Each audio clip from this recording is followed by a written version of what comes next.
October 11 വിശുദ്ധ John 23 1881 November 25 ഇറ്റലിയിൽ ജനിച്ചു.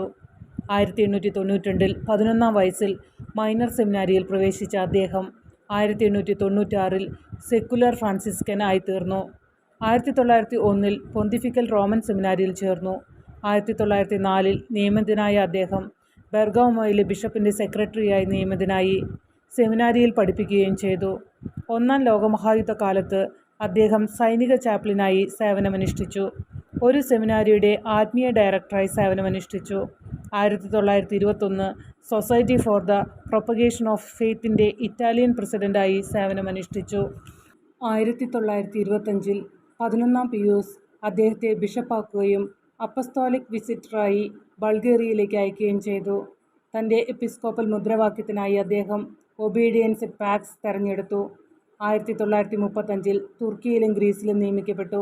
രണ്ടാം ലോകമഹായുദ്ധകാലത്ത് അദ്ദേഹം തൻ്റെ നയതന്ത്ര മാർഗങ്ങൾ ഉപയോഗിച്ച് കഴിയുന്നത്ര യഹൂദന്മാരെ സുരക്ഷിത പാതയിലൂടെ രക്ഷിച്ചു. 1953 വെനീസിലെ കർദിനാളും പാത്രിയാർക്കീസുമായി തൻ്റെ ആട്ടിൻകൂട്ടത്തിൻ്റെ ക്ഷേമത്തിനായി പൂർണ്ണമായും സമർപ്പിച്ചുകൊണ്ട് വളരെ പ്രിയപ്പെട്ട പാസ്റ്ററായി. പിയൂസ് 12-ാമൻ മാർപ്പാപ്പയുടെ മരണത്തെ തുടർന്ന് മാർപ്പാപ്പയായി തിരഞ്ഞെടുക്കപ്പെട്ടു. 1962 ഒക്ടോബർ 11 അദ്ദേഹം ആരംഭിച്ച രണ്ടാം വത്തിക്കാൻ കൗൺസിൽ വിളിച്ചുകൂട്ടാനുള്ള പ്രചോദനം മാർപ്പാപ്പ എന്ന നിലയിലുള്ള അദ്ദേഹത്തിൻ്റെ ഏറ്റവും മഹത്തായ പ്രവർത്തനമായിരുന്നു. എളിയ ലാളിത്യത്തിൻ്റെയും അഗാധമായ നന്മയുടെയും ആഴത്തിലുള്ള പ്രാർത്ഥനയുടെയും ആത്മാവ് ജോൺ മാർപ്പാപ്പ ചെയ്ത എല്ലാ കാര്യങ്ങളിലും പ്രസരിച്ചു. അദ്ദേഹത്തെ നല്ല പോപ്പ് ജോൺ എന്ന് സ്നേഹപൂർവ്വം വിളിക്കാൻ ആളുകളെ പ്രചോദിപ്പിച്ചു. 2014 ഏപ്രിൽ 27 ഫ്രാൻസിസ് മാർപ്പാപ്പ വിശുദ്ധനായി പ്രഖ്യാപിച്ചു.